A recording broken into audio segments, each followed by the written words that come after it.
Everyone seems to know about local farmers markets, but in reality few understand the amount of labor that goes behind each farm stand. Allow me to introduce you to Fickle Creek Farm, located 7 miles southwest of Eflin, North Carolina. With the barn and house separated by a meager 40 yards, Fickle Creek Farm extends over 60 acres of lush and scenic farmland that is nestled just a few miles south of Interstate 40 off Buckhorn Road. What makes the farm so special is the fact that it's the animals and not the people that come first.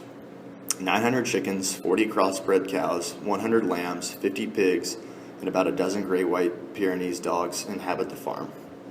Ben Bergman, who farms full-time, and Noah Randalls, who is a part-time agricultural economic development coordinator for Orange County, have owned the farm together since 1994. The couple decided to start a farm after several years of teaching at North Carolina State University. Ben and Noah also have 4 employees that work full-time at Fickle Creek Farm: Dave, Tracy, Brian, and May. The last and youngest member of Fickle Creek Farm is Daryl, who Ben and Noah recently adopted. And even though his contributions are limited at this point, Daryl is still very much connected in the daily happenings at the farm. Mornings start at the crack of dawn as the rooster crows. Tracy typically attends to the newly born chicks, then proceeds to feed the chickens and check the water for all livestock. On this day, Dave unfortunately gets stuck with the backbreaking and thankless job of picking weeds.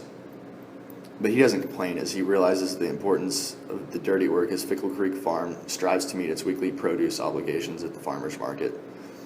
This tight-knit family only takes a break during lunch, and while they enjoy the rich taste of their very own produce, they also discuss what else needs to be done for the day.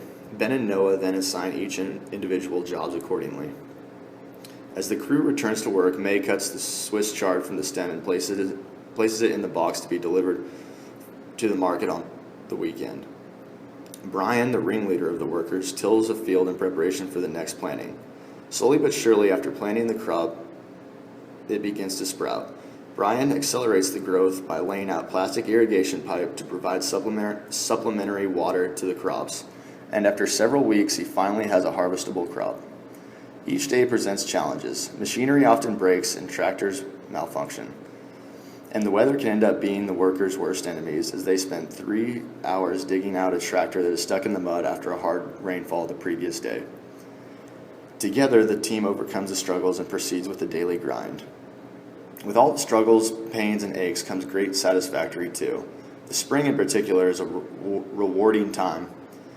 Even a quiet afternoon doing chores can be enjoyable.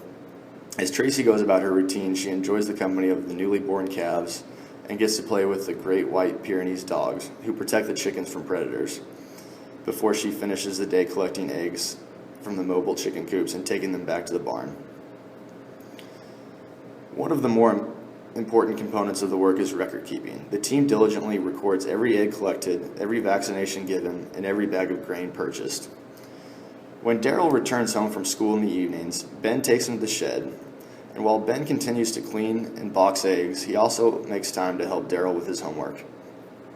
Meanwhile, Brian performs some of the final tasks before going to the market, as he washes and boxes the produce, then stores the meat in the freezer to load in the truck the next morning. As Daryl grows restless, Ben must finish loading his truck to go to the farmer's market in Durham the next day. Just before Brian heads home for the day, Daryl has to first tell him about what he did at school that day, and shortly afterwards, Ben puts him to bed so he can rest before his big day at the market. And after a long, hard week of work, Ben finally arrives at the local Durham farmer's market with his produce. Here he convenes with his weekly customers in both English and Spanish and tells them all the benefits of his organically and sustainably produced products. And it's at the farmer's market where it all comes full circle, and both the Fickle Creek Farm customers and Ben can't help but smile as the sweat and work out in the fields finally results in a local family's fresh home-cooked meal.